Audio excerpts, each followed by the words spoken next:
Good afternoon, good evening, HubSpot, LinkedIn, Value First, whoever we're talking to How today. long have you been live consecutively at this point? Oh man, I think that's the first time I've ever screwed that up, honestly. Good afternoon and good evening, LinkedIn friends, Value First Nation. Welcome to another episode of Value First Data with Casey Hawkins and Klemen Robat. Happy Tuesday. How we doing? Covering Doing from good. our marathon unified customer view series. It Yes. was not that long. I feel like we've done longer series. Yeah. Yeah, I mean, you did talk about lead scoring. I'm still talking about lead scoring for the better part of a year. So that's a good point. Yeah, we are over a year now into lead scoring content. So Yep. Well, yeah, we learned a lot. And honestly, I think we'd be well within our rights and our willingness to create value for others if we talked about that every week for the rest of the year. But we've got other views to get to. And often this one we're about to talk about today, unified revenue view, is what people want to get to first. And often why systems like HubSpot don't have a say in the matter, because that's not the system of record and the dollars and cents are managed over here. But somehow we need the data that's over in the marketing and sales CRM system to forecast effectively, to understand what the journey at the front of the process needs to look like in order to depend on and forecast the journey for the rest of the process. So I'll ask this first of both of you. Have you ever seen a unified revenue view in the wild? I've seen the wild versions of it. And What does then it usually include? just whatever it is, without thinking what it should be. This is, I think, a typical setup that I've been seeing. And then when you need forecasting or a board of director report or something, you need days, if not weeks, to prepare something. And then in between, it's just a discussion with whatever is there, and then explaining why what you see is not the whole picture, and why you cannot trust what you see.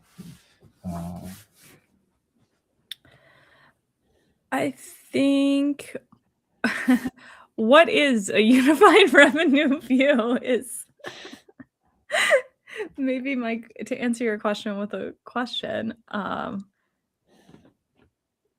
know what? Let's take a look, shall we?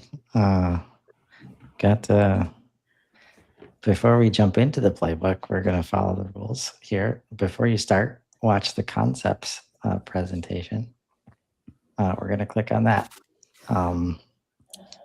This is like understanding commercial health of the organization. Like at the heart of it is what usually is not the remit of anybody on the marketing and sales side, CFO or CEO, like responsible for seeing that whole picture, includes forecasting, but also like delivery costs, like what's going out the door, can we deliver on time? And then there's like Klemen mentioned, this ongoing conversation about, okay, you think you're going to sell this much. Are you sure? Because if you're sure, we need to buy a whole bunch of stuff or add a bunch of staff or do something with our resources to be able to, fulfill that stuff. And so we're trying to make it so everyone making revenue decisions sees complete commercial reality, not optimistic pipeline, not historical accounting, but relationship-based truth. And to your point, Clement, usually we're explaining the relationship-based truth out loud on a case-by-case basis on the weekly or monthly meeting about why, yeah, that says 80%, but it's really probably like, 60% like to win. And really, if we're being honest, they haven't really said anything at all. And every time this happens, other times we don't win. Mhm. Like all of a sudden, everything gets called into question, and the views are happening like outside of the system, and rarely even documented outside of the most magnificent CFO spreadsheets that you've ever seen. Um, when teams do have their act together. If that answers your question, Casey. There's a thought that comes to my mind. I never understood the percentages on deal stages, and what's the purpose of it. Because of that, not you cannot say every deal in stage 3, whatever that stage is 30% ready to be closed. There's just no way, because it doesn't work like that.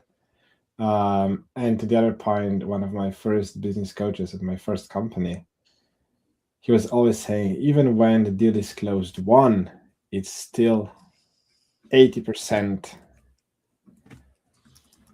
to the revenue being realized. Even if you sign the agreement, there is still no guarantee until you don't see the money on the bank. You cannot say it's 100%. Term sheets were signed for companies to be bought, and then the day after something happened, and there was no cash, which means there was no acquisition. So until the money transaction is done, there is no 100% for revenue. But then arbitrary, whatever percentages are, is just tell me what numbers you need, and I'll make them so you're happy. But yeah, I think things can be done better. So I'm excited to see where that conversation goes. I have not been involved in a lot of those conversations in a way that I would be leading those as a sales leader, but I've seen a lot of data around that. Yeah.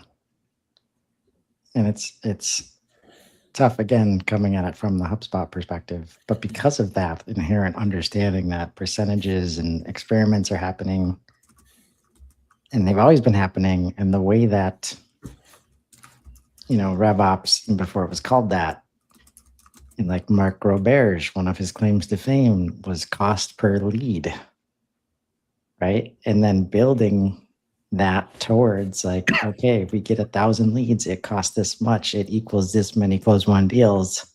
There's your ROI, like calculation, right? And now there was a podcast episode last week where the one of the creators of the concept of an MQL, who started Marketo, the whole premise of the episode is how MQL is not a good idea anymore. Like, it's not real. And to understand how much has been built off of that single acronym into the process, right? It ends up, with stuff like this, right? Pipeline looks healthy, but deals keep slipping, can't figure out why. Forecasts change every week. We have no idea what revenue to actually expect. By the time we know a customer is unhappy, they've already decided not to renew. Finance wants one set of reports, sales wants different reports. Nobody agrees on what's real, at least like on the front side of the process. And since we can't agree there, that means accounting is what's real. Like the dollars and cents, it's like the only thing. right? So naturally, all of the opportunity, gets missed, and all of the discontinuity is handled verbally, right, outside of the system. And I think what we're trying to show here, right, like, you often buy like BI software or HubSpot or whatever reporting system, like the tools aren't going to fix this. So if you've said RevOps is going to fix this, and then you just tell RevOps to fix it somehow without them needing to collaborate with marketing or sales or finance, like, they can't do it. They either have to spend all their time talking to everybody, or they make up rules like, well, in order for the system to work, we can't skip stages, guys. Like, this is how the reporting system works. So any other, I guess, failed attempts that come to mind in trying to alleviate this part of the experience? I think, yeah. I had just like 2 weeks ago, had a conversation. A sales leader who I work with on their HubSpot instance called me and she was like, "Hey, Casey, can you meet with me and our CFO? The QuickBooks integration isn't working. There's these 2 deals that are showing open in HubSpot, but we got paid for those already. And I'm not seeing sync errors, so I'm just like, I don't know what's going on."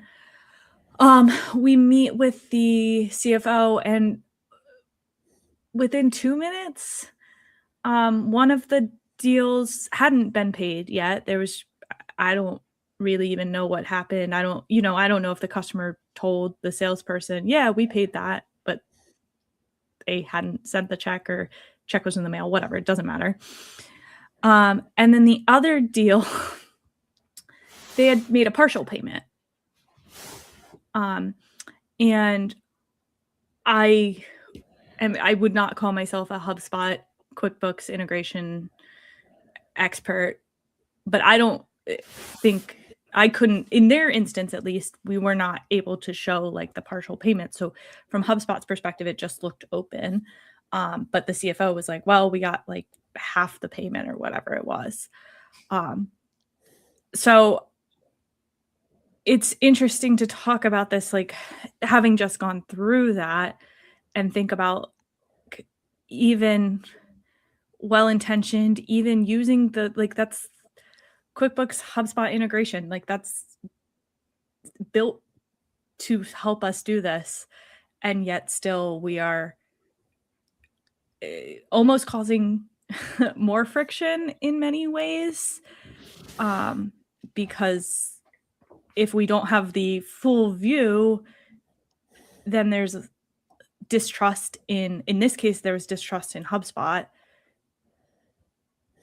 from not enough context. Yeah. And I think the framing that probably should be adjusted is that in general, accounting system integrations are not built to give us unified revenue views. Mm-hmm. They're built to help us reconcile. Mm-hmm. And be able to theoretically answer those questions of whether somebody has paid or not, because sales needs to know, because it's getting delivered, and if they haven't paid, like, they need to pay before they can open it up. Mm-hmm. And a way that's made sense to me and sometimes others is like, so often in manufacturing, you have an order management team that is very much like everything they do is like what customer success does in SaaS, in terms of they're helping the people get the value that they paid for. in whatever form that comes in. But when it's called order management, it's the mindset is we're going to do this process so that people will pay their invoice, right? Versus customer success, we're going to make them so successful that they, of course, they're going to pay the invoice. Like we shouldn't even be questioning that, right? And it's just a different like way of thinking about how these systems are supposed to come together. And when you're trying to put people in a position that are on the front lines to have all the visibility necessary to make that a great experience, that's much different than just making sure invoice from company A synced to invoice company A in the other system.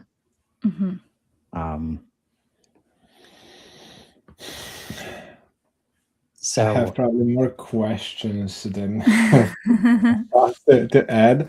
But one of the realizations a few years ago to me was close one deal does not equal cash flow, which is when the invoice gets paid. If you sell services, I think it's fine to put let's say the full service fee on a deal, and let's say the deal is worth 20K, but the payment is structured 10K in advance, 10K after completion, which means, as you said, Casey, you'll have half of it paid, and the other half doesn't. At the deal level, I think it's correct that the 20K deal was closed won, but doesn't mean the cash flow immediately follows that closed won deal. So cash flow and signed agreement and closed won are different concepts. So I think that those two systems have different purposes. QuickBooks and all the accounting is meant for you to track the payments, not necessarily the total projected revenue, which is what close one deals are telling you. Right. And that's where this is part of the challenge, and why, like, I've talked to people on the Commerce Hub team, and they agree that this has really never been done before effectively, like in one system, unless you're doing these $1 million like SAP implementations where the entire company is working out of one system, which they're probably not. But without this master system that forces everybody to use it, like it's very rare. And I think there's a case to be made where it has like unified revenue view, where you can tie marketing behavior and audience behavior to real forecast understanding that you can trust and measure against and make decisions based on. Doesn't usually happen. And largely that's because the systems of record are on the accounting side, and they cannot have maybes in the system. They hate it. They hate maybes, right? So that's why these systems don't get integrated. Or when they do, it's like, sales, we don't care about your process. It's got to be named this when it gets to this point. And even though it doesn't make sense, right?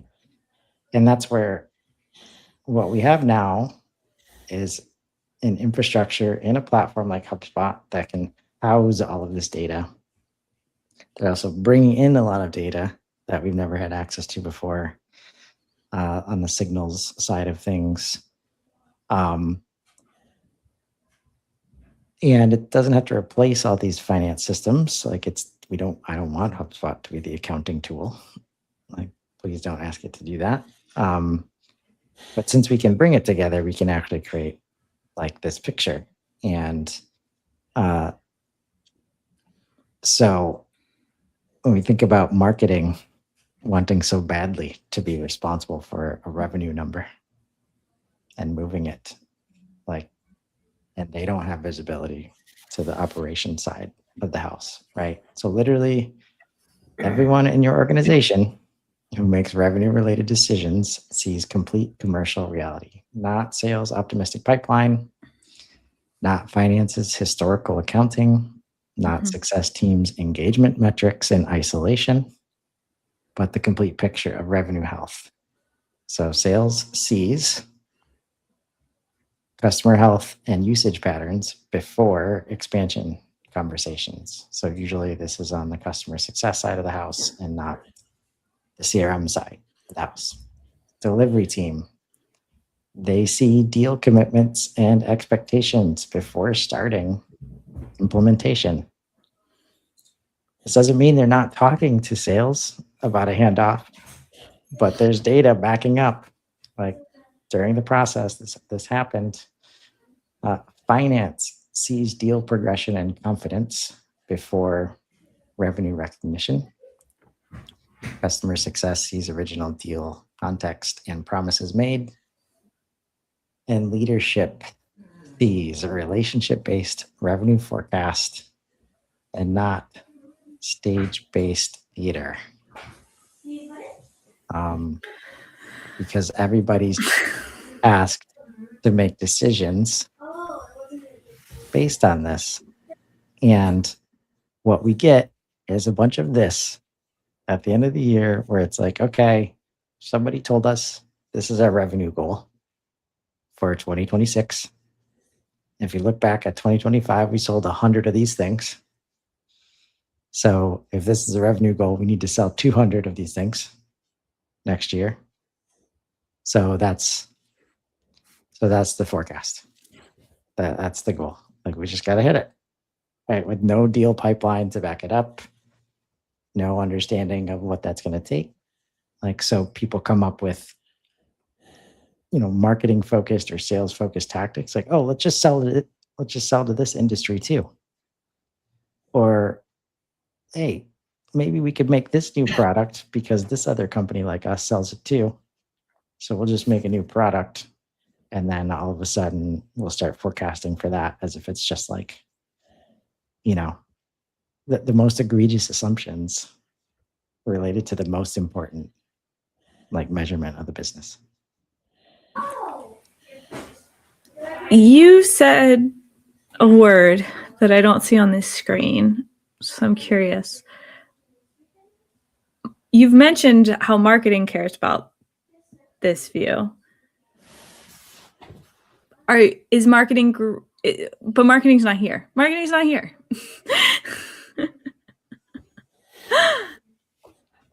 Is it because I know you look at sales and marketing often as one team, or do you think this needs to stop being marketing's weight? I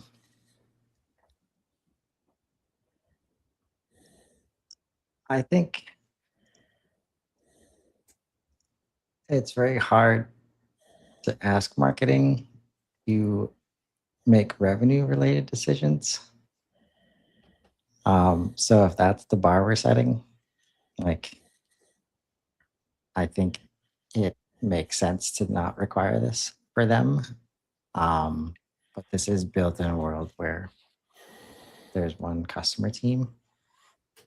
But I want to talk to Claude about it now.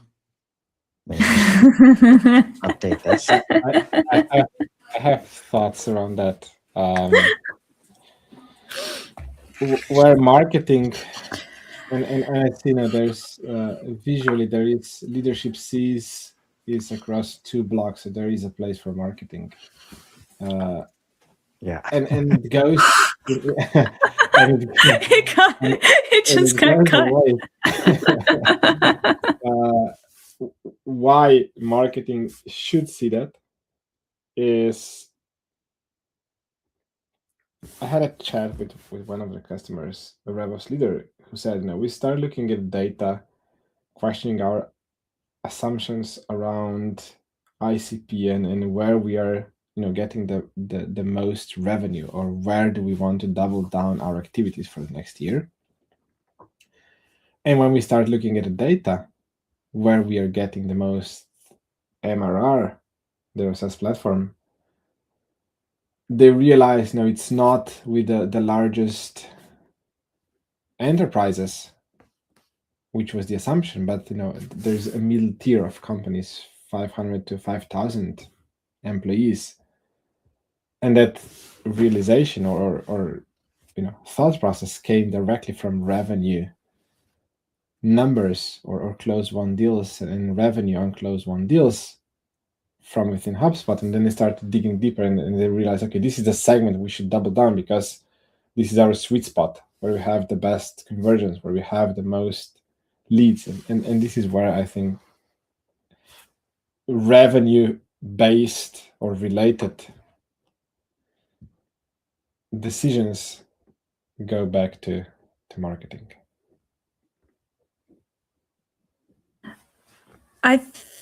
To advocate for marketing here for a moment. I think the reason that marketing cares about this is because marketing is constantly asked about ROI. And without the revenue piece, it's pretty much impossible to know the ROI. You're just guessing at ROI at that point. Or what a lot of teams do is they base ROI on the first purchase and then say, with an asterisk on the breast days, but we know we get a lot of repeat customers. So honestly, our ROI is even better than what we show, which is like a shrug.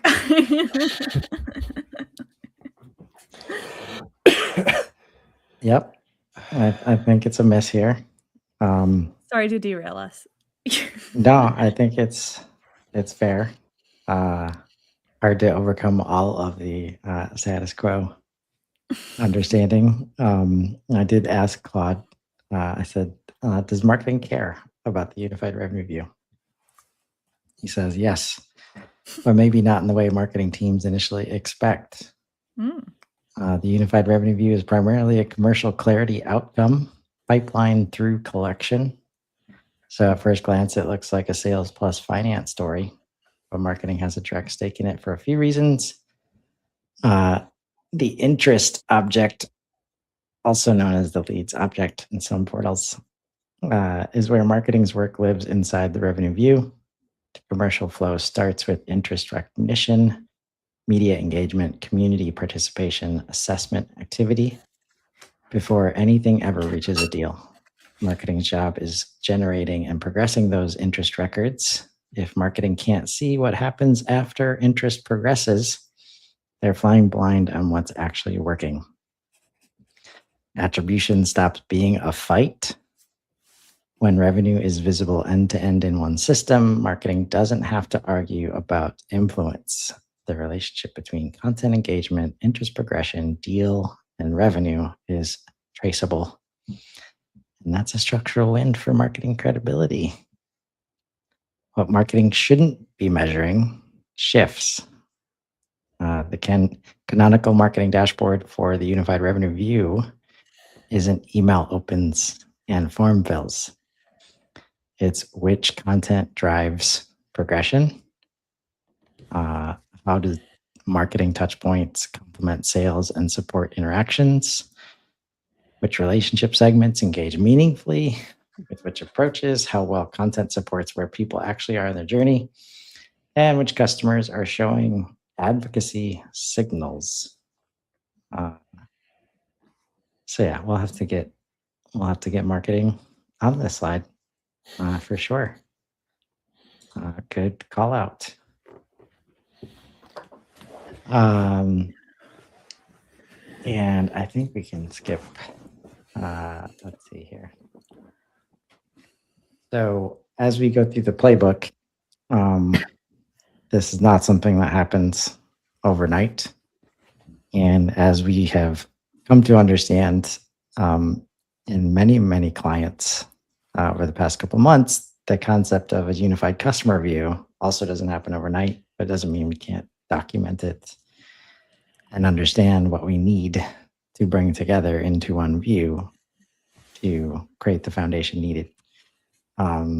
So milestones here, can we just see it? Like, can we see all the data together? And this Klemen, I feel the need to share with you. You inspired an idea over the weekend that I shared on my first office hours earlier today. By the way, 11 a.m. Tuesday, Wednesday, Thursdays, 11 a.m. Central. Join us. You've been talking about the need to embrace unclean data or imperfect data or incomplete data to some extent. And while it's not good to expect all data to be clean or to actually get to complete, I anticipate most people don't want to embrace imperfect, especially when it comes to data. So, can we embrace intentional data instead? And I was reminded of it here because just getting the space created inside of HubSpot, right? So we have deals, we have quotes, we have orders, invoices, payments. Right? All those objects exist. They all have cards. They all have CRM cards out of the box. So you could create a middle tab and put those cards in there. And even if they don't have any data inside of them, you're being more intentional with what you want to see in the system. And you don't need to wait until that data exists to do that. Right. And what that does is it creates a decision matrix or decision making framework to say, okay, as we go and integrate Salesforce, is there any data in Salesforce that can help us fill in this view? And I bet if you find it, it wasn't going to be included in the initial integration. Is that fair, that phrase, intentional data? Do you think that's something we might be able to help people with? I like to use phrase relevant. Yep. But intentional can work too. I mean, it's right now in my mind. It's semantics. Either works. The purpose of it is the same. What is important, what you should intentionally think about, or what is relevant for where the customer is in the journey, that data should be as complete as possible and as clean as possible. If it's not relevant, don't overcomplicate too much. And if there is data you want to get from the HubSpot user, if you show it that it's empty, it will be somewhere in someone's mind that, hey, maybe that property or that card is there for a reason. So we need to figure out how to bring the data in, or I need to fill it out because I'm the deal owner or company or whatever. Yep. That makes sense. What's interesting, and this is where the SaaS companies will get you, like, yeah, there's forecasting tools in HubSpot, there's goals. But if you try to set that up, like, especially this part, it's forecasts based on anything relevant. Like, before you have trust in the system, right? It's like, good luck. That's why everybody's exporting everything outside of the system. They're comparing it to their own data and their own conversations and then talking it out, because nobody wants to be accountable to this data either if nobody else trusts it. So trying to start here where you can make decisions based on the data before you even know you have everything accounted for, right? So revenue lifecycle from first opportunity through renewal visible in one place. Like, pretty hard to build into these other milestones. right? And even now, like revenue intelligence and that idea, like starting to apply AI, people are doing that without these two things done. And yeah, it's not going well for those people. I wonder why. Indeed. And again, HubSpot doesn't, and systems like it, they don't have to replace the other systems, but just know that there's space over here for this data. And like unified revenue view might be like for the CFO, might not be in HubSpot. And that's understandable. It might be over in their other system. You might have a hard time prying the spreadsheet out of their hands at the end of the day, because they've been using that spreadsheet forever. And they know how it works and they trust it, right? Now, this doesn't mean we can't have a unified revenue view for a sales team, for marketing, for teams working out of HubSpot, right? Because we have these objects in play to like native out of the box. We're not talking about custom objects here and require a bunch of configuration. We can put the data here so that we can put this picture together, right? Once we have it, things like health, right? Which largely, I would anticipate right now that a lot of health scoring in HubSpot is not necessarily based on revenue and is based on engagement and behavior and things that aren't dollars and cents. And that is one of the ways your best customers become also your most costly customers, since they are highly engaged. They look like they have a great health score, but everybody's attending to them, and now the margins are gone. So as we wrap up today,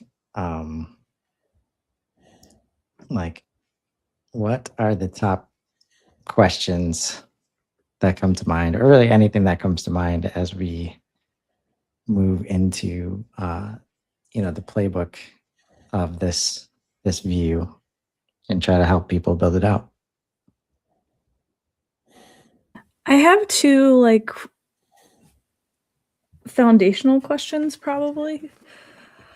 One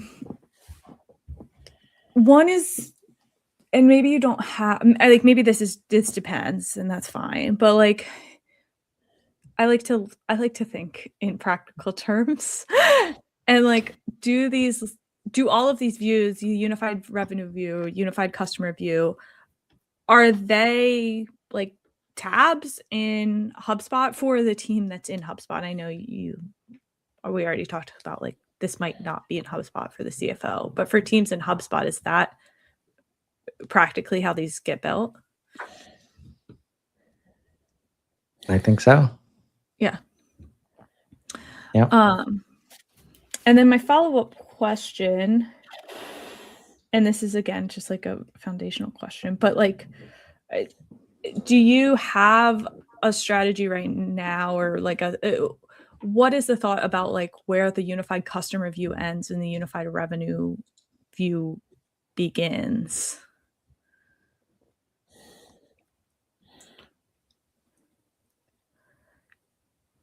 It never ends and it never begins. Because like I just think like the revenue is part of the customer view in some ways. So where's the distinction, or is there? I should have written Chris these questions. No. Well, I don't like that at all. No, I think it relates to, I mean, in almost every case, when I feel like it's about to be hard to answer questions like that related to anything value first, it's coming back to like, what are we measuring really? What are we trying to understand? So for a unified customer view, we are trying to measure the health of the relationship with that other human. For a unified revenue view, we are trying to measure the health of the relationship through the lens of what the business also needs to make sure it's a healthy relationship, which is usually revenue, right? Because in my last in-house gig, like one of our top clients was like, responsible for 40% of the revenue, but it was probably the lowest margin client that we had, and everybody knew it, but you couldn't see in the system exactly where and why. You just felt it, like, oh, we're always answering the phone, we're always emailing, we're always bending it over backwards. They're 40% of the revenue, so yeah, we're not going to challenge, but we don't even have the visibility we need to even try and make it better, right? Like, where can we like improve the scenario? And that's why you can't really get to a unified revenue view without the unified customer view, at least from a trusted perspective. And so I think that's a great question. It's probably very nuanced, but off the top of my head, it's probably like maybe customer lifetime value or like recent orders is like what you would see on the unified customer view to round out that picture. And on the unified revenue view, it'd be like, margin analysis as well, or like total product, like expansion based on what's forecast. Like, I think there's a strategic element to every view that I'm starting to learn better ways of speaking to that. But that's probably the wild card in most situations. Like, if they pay us a lot of money, but it's in a market like we're not good at, and that market might be going away next year, like all that money might not be super healthy, like for the organization. It doesn't mean like the relationship is not great, but strategically it might not be a good idea to make decisions based on the health from a commercial perspective. So there's some overlap, likely. Oh, for sure. And I think that's the fun part for us in terms of like, can we just get to the point where we can see the overlap and then make decisions and help teams make decisions based on it, instead of assuming HubSpot's not going to be like the system of revenue, like view understanding, right?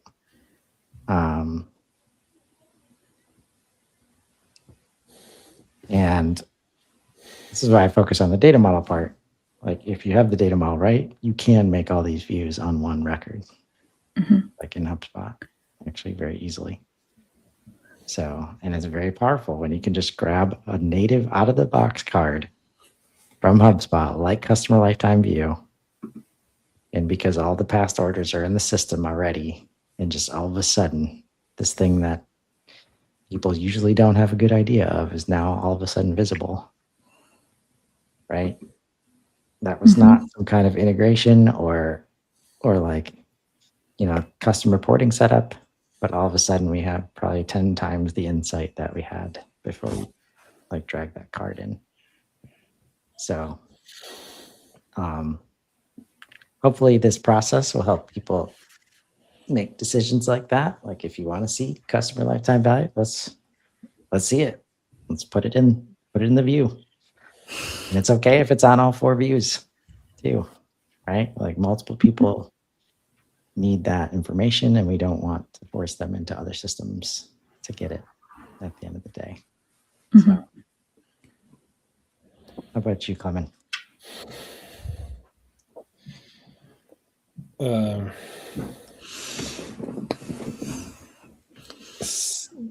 The thought you said that no, it's not only the net revenue, which is important to make revenue-based or revenue-related decisions. Is what's staying in my mind, which is often not the case on closed deals. You just see the value, but not the margin and all that. And then it might seem, as I said, 40% of revenue, but 80% of our costs are also related to that same customer. So do we want to keep it? Is it a distraction to the business for what we want to be as a business? So I'm looking forward to where that all brings us. There's a lot to think about. There is, and we're going to help you break it down as we move forward. This was part 1. I think we can keep it to 6 parts. Again, I don't know. Spring Spotlight's going to be happening during this somewhere in the series, so that might shake things up. I know the Commerce Hub team has been working hard on helping with this very topic. So just like we planned it, folks. As always. Until next Tuesday, we'll be back with Unified Revenue View Part 2. Thanks so much, Casey and Klemen. Thank you. Take care, everybody. Right.